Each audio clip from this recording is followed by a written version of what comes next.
5వ అధ్యాయము 14వ వచనం ఒకసారి చూద్దాం. మీరు లోకమునకు వెలుగై ఉన్నారు. చాలా చిన్న ప్రార్థన చేసి. మహాపరిశుద్ధుడు అయిన తండ్రి, మహోన్నతుడు అయిన దేవ, జీవాధిపతి, ఏమించి కూడా మీరు తీర్చుకోలేరు ప్రభావ. అయా మమ్మల్ని ప్రేమించి దీవించి ఆశీర్వదించి అయా ఏ రీతిగా మీ వాక్యం వినడానికి మీరు ఇచ్చిన కృపకై వందనాలు చెల్లించుకుంటున్నాం ప్రభా. అయా గడిచిన నెల నుండి అయా ఈ నెల వరకు ప్రభా, అయా నాయన ఈ 2025 సంవత్సరం 3వ నెల మాకు ప్రవేశపెట్టినందుకు మీకు వందనాలు చెల్లించుకుంటున్నాం ప్రభా. మీకే కృతజ్ఞతాస్తులు చెల్లించుకుంటున్నాము నా తండ్రి. అయా ఈ యొక్క అయా రేపొద్దున్న ప్రభా ఆదివారం నాయన సిద్ధపాటు కూడికగా అయా మమ్మల్ని మేము ప్రాణార్పణముగా అయా మా యొక్క తప్పులు మా యొక్క పొరపాట్లు దిద్దుకోవడానికి మీ కృప మాకు దయచేయండి. రాత్రికాల ప్రార్థనలు మాతో ఉండండి ప్రభా. కూడి వచ్చిన ప్రతి పెద్దతో మాట్లాడండి. ప్రతి ఒక్క పాపాన్ని నాయన ఏమైనా తెలిసి ఉంటే మా పాపాలు క్షమించి రేపటి దినానికి మమ్మల్ని సిద్ధపరచాలని వేడుకుంటున్నాను ప్రభా. అయ్యే ఈ సంవత్సరం నాయన మా బిడ్డలందరూ సంఘ బిడ్డలందరూ నాయన ఆత్మలో వర్ధిల్లాలి ప్రభా. ఆత్మలో ఎదగాలి నాయన, ఆత్మ ఫలాలు ఫలించాలి ప్రభా. అయా బిడ్డలందరినీ మీ కృపలో వర్ధిల్ల చేయమని, అయా కొద్దిసేపు మాతో మాట్లాడమని యేసయ్య నామములు అడిగి వేడుకుంటున్నాము తండ్రి. ఆమేన్. దేవుని బిడ్డలారా, మత్తయి సువార్త 5వ అధ్యాయం 14వ వచనంలో ప్రభువు అంటే మీరు లోకమునకు వెలుగై ఉన్నారు. మా వెలుగంటే మరి వెలుగంటే చీకటి కూడా ఉంటుంది. మరి వెలుగంటే ఈ ప్రపంచంలో పాపంలో కొట్టుమిట్టాడుతున్న ప్రజలందరికీ కూడా మిమ్మల్ని ఏం చేశాను, లోకానికి వెలుగుగా చేశాను. మిమ్మల్ని పిలిచాను, నా దగ్గరికి పిలిచాను. ఎందుకంటే నేను లోకానికి వెలుగై ఉన్నాను కాబట్టి మీరు కూడా లోకానికి వెలుగై ఉన్నారు. నా రక్తంతో కడగబడ్డారు. మరి నా నిబంధన రక్తంతో మీరు కడగబడ్డారు కాబట్టి మీరు లోకమునకు వెలుగై ఉన్నారని ప్రభు మనకు చెప్తున్నాడు. దేవుని బిడ్డలారా, మన లోకమునకు వెలుగై ఉన్నామంటే మరి బల్బు ఉందంటే కొంత 100 క్యాండిల్ బల్బు ఎలా వెలుగుతుంది? బాగా వెలుగుతుంది. 60 క్యాండిల్ బల్బు కొంచెం తక్కువగా వెలుగుతుంది. 40 క్యాండిల్ బల్బు ఇంకా తక్కువగా వెలుగుతుంది. 20 క్యాండిల్ ఎలగనా వద్దన్నట్టు వెలుగుతుంది. ఇవన్నీ ఏంటంటే విశ్వాసంలో రకాలు. కొంతమంది 100 క్యాండిల్ లాగా వెలుగుతున్నారు దేవుళ్ళేమా, కొంతమంది 40 క్యాండిల్ లాగా వెలుగుతున్నారు, కొంతమంది 20 క్యాండిల్ అసలు ఎలగనా వద్దు అన్నట్టు వెలుగుతున్నారు. ప్రభు ఏమన్నాడంటే మీరు లోకానికి వెలుగు. ఆ వెలుగు ఎలా ఉండాలంటే మరి ప్రజలందరికీ కూడా మీరు ఒక మంచి మాదిరిగా ఉండాలి, దేవుని బిడ్డలుగా ఉండాలని ప్రభు కోరుకుంటున్నాడు. దేవుని బిడ్డ మీరు లోకానికి వెలుగై ఉన్నారు. మరి పాపములో ఈ చీకటి అనే లోకంలో మీరు వెలుగుగా ఉండాలి.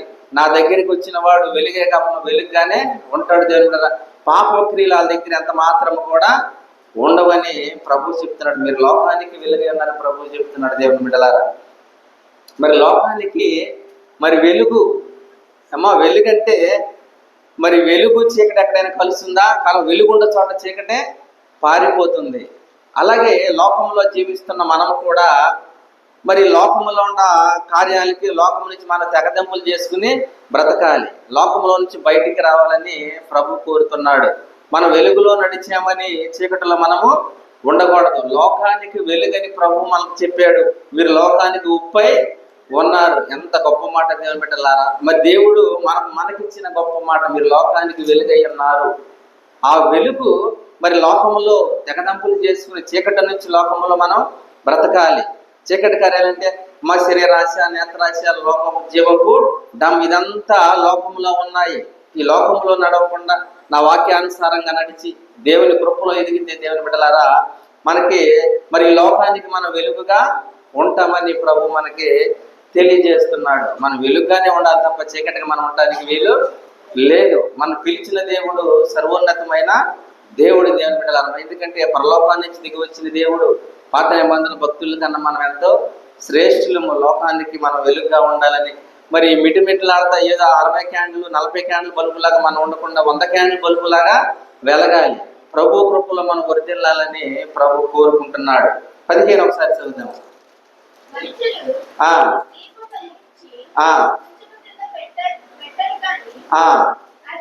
అది ఇంట నుండి వారందరికీ వెలిగించుటకై దీపస్తంభం మీదనే పెట్టుదురు. చాలా మరి దేవుని బిడ్డలారా, మరి మనుషులు దీపం వెలిగించి ఎక్కడ పెట్టాలమ్మా?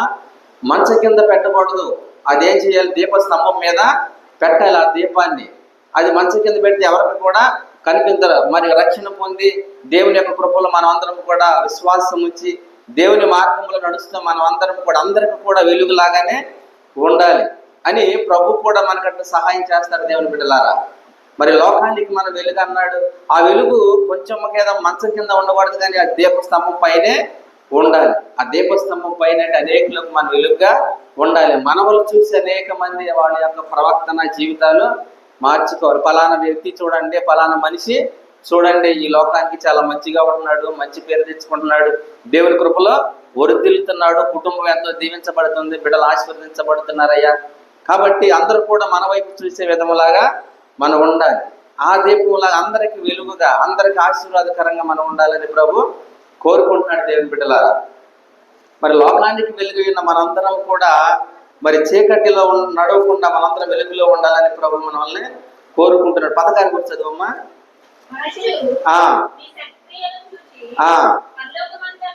మనుషులు నీ సత్క్రియలను చూసి పరలోకమందున్న నీ తండ్రిని వారి ఎదుట అది మన వెలుగు ఎలా ప్రకాశించాలంటే, మీరు లోకానికి వెలుగు ఎందుకు అన్నాడంటే, దేవుని బిడ్డలారా మన సత్యాన్ని ప్రకటించాలి, ఉన్నది ఉన్నట్టు మాట్లాడాలి. మన సత్క్రియలు అంటే మనం చేసే కార్యాల ద్వారా ఆ లోకానికి వెలుగుగా ఉంటాయి అంట. ఎవరైనా దేవుని బిడ్డల మన రోడ్డు అంటే వెళ్తున్నాం అనుకో, ఏదన్నా ఒక 1000 రూపాయలు 500 పడిపోయానుకో, ఆ వ్యక్తి మనకు తెలిసినప్పుడు అతను పిలిచి అతనికి ఇచ్చేయాలి మనం. అది సత్క్రియ.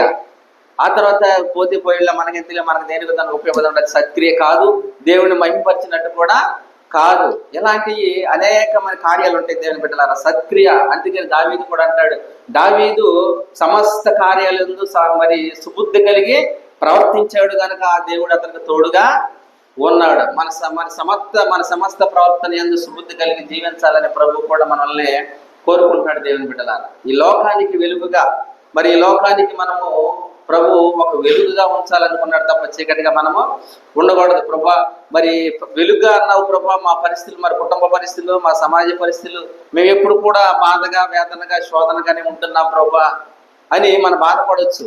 కానీ దేవుడు అంటాడు, ఆ బాధ మీరు తొలగిస్తాను, నా యొద్దకు రండి, చింత యావత్తు నా మీద వేయండి. మీ చింత యావత్తు నా మీద ఏమన్నా ప్రభు, మరి మన చింత యావత్తు కూడా ఆయన మీద వేయాలి తప్ప ఎవరి మీద వేసిన ఎవరు భరించలేరు. ఏమ్మా, తల్లి మీద వేసిన తల్లి మీద ఎంతవరకే కొంతవరకే వాళ్ళు బలిస్తారు, వాళ్ళు కూడా విసుకొచ్చేది. మన చింత యావత్తు కూడా దేవుని మీద వేసి బ్రతికితే దేవుడు తప్పకుండా మనల్ని దీవిస్తాడు. ఆయన చేస్తాడు, మనల్ని మనకు వెలుగుగా ఉంచుతాడు, అనేక మందికి ఆశీర్వాదకరంగా ఉంచుతాడు తప్ప ఆయన మనల్ని తలగా ఉంచుతాడు తప్ప తోకగా ప్రభు మనల్ని ఉంచడు. అందుకనే మీరు ఈ లోకానికి వెలుగై ఉన్నారు, నా రక్తంతో కడగబడ్డారు. అనేక మంది ప్రపంచంలో చాలా మంది ప్రజలు దేవుని మార్గం తెలియక, దేవుని కృప తెలియక కొట్టుమిట్లాడుతూ ఏం పూజించాలో ఏం చేయాలో తెలియక మరి వాళ్ళు గుడ్డిగా చీకటిలో ప్రవర్తిస్తుంటే ప్రభు మన పిలిచి మీరు లోకానికి వెలుగై అన్నాడు. మనం ఎంతో ధన్యులు దేవుని బిడ్డలారా. అందుకనే మోషే అన్నాడు, దేవుని బిడ్డలారా, ఇశ్రాయేలు నీ భాగ్యం ఎంత గొప్పది, యెహోవా రక్షించినడలా నిన్ను పోలినవాడు ఎవడు. ఆ భాగ్యం ఎంతో భాగ్యం మనకి, అది అనుభవించాలని ప్రభు మనల్ని కోరుకుంటున్నాడు. లోకాసు వార్త 22వ అధ్యాయము 20వ వచనం ఒకసారి చూద్దాం. ఆ ప్రకారమే భోజనమైన తర్వాత ఆయన ఈ గిన్నె చిందింపబడుతున్న నా రక్తము వలనైనా క్రొత్త నిబంధన. ఏ ప్రభు ఏం చేసాడమ్మా, ఈ రక్తము ఏ నిబంధన, క్రొత్త నిబంధన. పాత నిబంధన వేరు. నేను ఈ రక్తం ఎలా మార్చుతుందంటే, ప్రభు రక్తం ద్వారా కడగబడిన మనం అందరం కూడా ఈ నిబంధన క్రొత్త నిబంధన. ఈ నిబంధనలో దేవుని బిడ్డల మనం అందరం కూడా దేవుడు మనకు నిబంధన ఇచ్చాడు. ఏం చేశాడు, అమ్మా మీరు మరి సర్వలోకానికి వెళ్ళి సర్వ సృష్టికి సువార్త ప్రకటించండి, నమ్మి బాప్తీసం పొందినవాడు రక్షింపబడతాడు అని ప్రభు యొక్క వాక్కు మనకుంది. ఎవరికైతే మరి దేవుని వాక్కు విని నమ్మి బాప్తీసం పొందారో వాళ్ళకు నిబంధనలోకి రావాలి, ఏమో సంఘంలో కూడుకోవాలి. మరి ఈ యొక్క బళ్ళారాధన సమయాల్లో తప్పకుండా దీన్ని ఆచరించాలి, ఇది నిబంధన. అందుకనే ప్రభు అంటున్నాడు, మరి నన్ను జ్ఞాపకం చేసుకుంటూ దీన్ని చేయండి. నా రక్తము తిని మా శరీరం తిని నా రక్తం త్రాగువాడే నిత్య జీవము గలవాడు. ఈ సిద్ధపాటు యొక్క ప్రార్థనలో దేవుని బిడ్డలారా అనేక మంది నిర్లక్ష్యంగా ఉంటారు. మరి టైం లేదులే ఎల్లైన్లు అనుకుంటారు. కానీ దేవుని బిడ్డలారా ఏ దినమో ఏది సంభవిస్తుందో మనకు తెలియదు. కానీ మరి ఈ యొక్క కార్యక్రమాన్ని మాత్రం ప్రభువు చాలా ఖచ్చితంగా మనకు చెప్పాడు. ఈ నిబంధనలో మీరు ఉండాలి. ఇది క్రొత్త నిబంధన, మీ అందరి కొరకు చిందమ్మబడుతున్న నా రక్తము క్రొత్త నిబంధన చెప్పాడు దేవుని బిడ్డలారా. ఆస్ట్రేలియాలో జేమ్స్ హార్రిస్ అని ఒక మంచి డాక్టర్ ఉన్నాడంట ఆయన. అయితే దేవుని బిడ్డలారా ఆయన మరి దాదాపు 1100 సార్లు రక్తదానం చేశాడంట. ఆయన ఒక బుక్లో చదివాను నేను. 1100 మందికి రక్తదానం చేశాడంట. ఎందుకు చేశాడయ్యా అంటే మరి చిన్న పిల్లలకి పుట్టగానే కొన్ని రక్తంలో ప్లాస్మా అనే ఉంటుంది. ఆ ప్లాస్మా అనేది ఉండదు. అది లేనప్పుడు పిల్లలు ప్రాణాలు కోల్పోయే పరిస్థితి వస్తుంది. అది ఆయన రక్తంలో ఉందంట ఆస్ట్రేలియాలో. మరి అది తెలుసుకున్న ప్రజలందరూ కూడా ఆయన దగ్గరికి వెళ్ళి ఆయన రక్తం తీసుకున్న పిల్లడు బాగాపోతే ఎక్కిస్తే ఆ పిల్లడు బ్రతికేవాడంట. గర్భిణీ స్త్రీలు కూడా ప్లాస్మా మరి RHD అంటారు వైద్య పరిభాషలో దాన్ని. ఆ ప్లాస్మా లేనప్పుడు మరి స్త్రీలు కూడా గర్భిణీ స్త్రీలు కూడా స్పృహ కోల్పోయే పరిస్థితి వస్తుంది. అలాంటప్పుడు మరి ఇతని రక్తం తీసుకెళ్ళి ఎక్కిస్తే దేవుని బిడ్డలారా ఆ రక్తం ద్వారా వాళ్ళు బ్రతికేవాళ్ళు అంట. అలా దాదాపు 20 లక్షల మంది బ్రతికించాడంట ఆయన ఆస్ట్రేలియాలో. ఇప్పుడు కూడా బ్రతికే ఉన్నాడంట ఆయన. అయితే దేవుని బిడ్డలారా ఒక మనిషి యొక్క రక్తము మరి ఆ దేశంలో దాదాపు 20 లక్షల మందిని బ్రతికించింది. ఆ ప్లాస్మా అంటారు దాన్ని. దేవుని బిడ్డలారా మరి యేసుక్రీస్తు ప్రభువారి రక్తం ఎంతమందిని బ్రతికిస్తుందమ్మా? ప్రపంచంలో ప్రతి ఒక్క పాపిని కూడా వెలిగిస్తుంది. మన దోషాల నుండి, మన పాపాల నుండి, మరి మన సమస్త దుర్నీతి నుండి ప్రభు యొక్క రక్తం మనల్ని ఏం చేస్తుంది? పరిశుద్ధులుగా చేస్తుంది.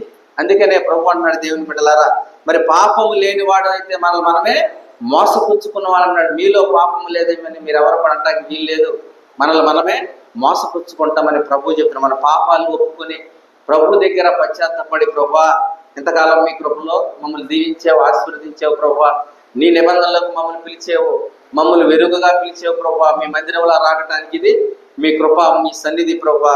అయ్యా మమ్మల్ని వెలుగుగా చేసినందుకు వందనాలు. మా జీవిత కాలం అంతా నైనా ప్రభు ఏదో 40 క్యాండిల్ బల్బు లాగా 20 క్యాండిల్ బల్బులా కాదు, కానీ 100 వాట్స్ బైబుల్ లాగా ఎలగాలని కృప మాకు దయచేయాలి నాయనా. మరి ప్రభువుని వేడుకుందాం అట్లా. మరిగా ఆ యొక్క జేమ్స్ హారిస్ అనే రక్తం దేవుని బిడ్డలారా అనేక 20 లక్షల మందిని బ్రతికించిందంట. మన ప్రభు యేసుక్రీస్తు రక్తం మనం బ్రతికించి అనేక ప్రపంచంలో కోట్ల మందిని కూడా వెలిగించి బ్రతికించి దేవుని బిడ్డలారా అనేక మంది నిత్య మార్గానికి ప్రభువు మనల్ని నడిపిస్తున్నాడు. కాబట్టి మరి రేపొద్దున దేవాతి దేవుడు మరి ఇంతకాలం మనం కాచి కాపాడి మరి యొక్క మన జీవితాల్లో మరొకసారి ఆయన యొక్క హోలీ కమ్యూనియన్ తీసుకోవడానికి ప్రభు మనకు దయచేసినందుకెన్నో మనం అర్హుల్లో దేవుని బిడ్డలారా అనేక మంది ఈ యొక్క వరాన్ని కూడా చూడలేకుండా లోకాన్ని విడిచి వెళ్ళిపోయిన వాళ్ళు చాలా మంది ఉన్నారు. కాబట్టి ఈ యొక్క సిద్ధపాటు ప్రార్థనలో మరి దేవుడు లోకాన్ని మనకి ఏం చేసిన వెలుగుగా చేశాడు. వెలుగుగా ఉందాం.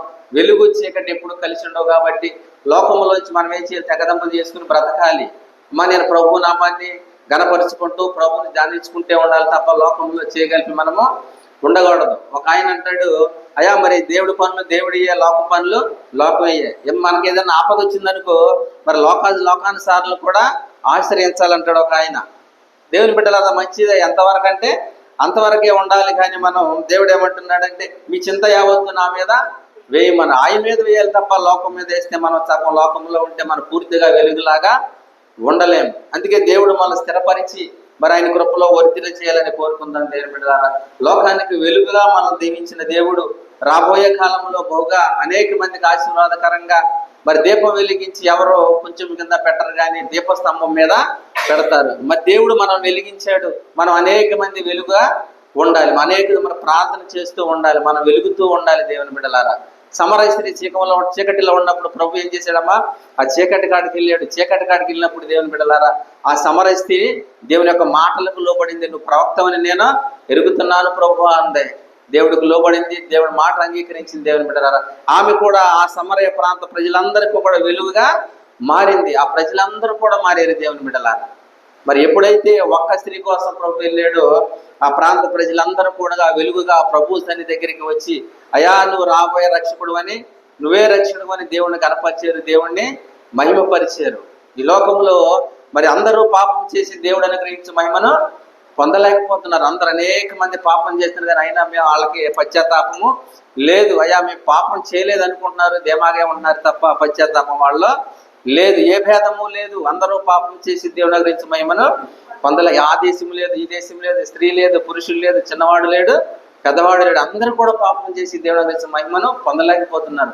ఆ మహిమను దేవుడు మనకిచ్చాడు. దేవుని బిడ్డలారా, నా నిబంధన మరి ఇది క్రొత్త నిబంధన అని ప్రభు ఆయన రక్తం ద్వారా ఆయన రక్తాన్ని మనకిస్తూ మరి ఆయన ప్రభు అన్నాడంటే, నేను వచ్చు పర్యాంతం వరకు ఈ కార్యక్రమాన్ని మీరు చేయాలి, కాబట్టి నన్ను జ్ఞాపకం చేసుకోవడం దీన్ని చేయండి అని ప్రభు అన్నాడు. దేవుని బిడ్డలారా, కాబట్టి మరి ఇంతకాలము ఏమైనా మన చూపుల్లో కానీ, తలంపుల్లో కానీ, ఆలోచనలో కానీ పొరపాటు చేస్తుంటే ప్రభువును బతిమాలుకుందాం.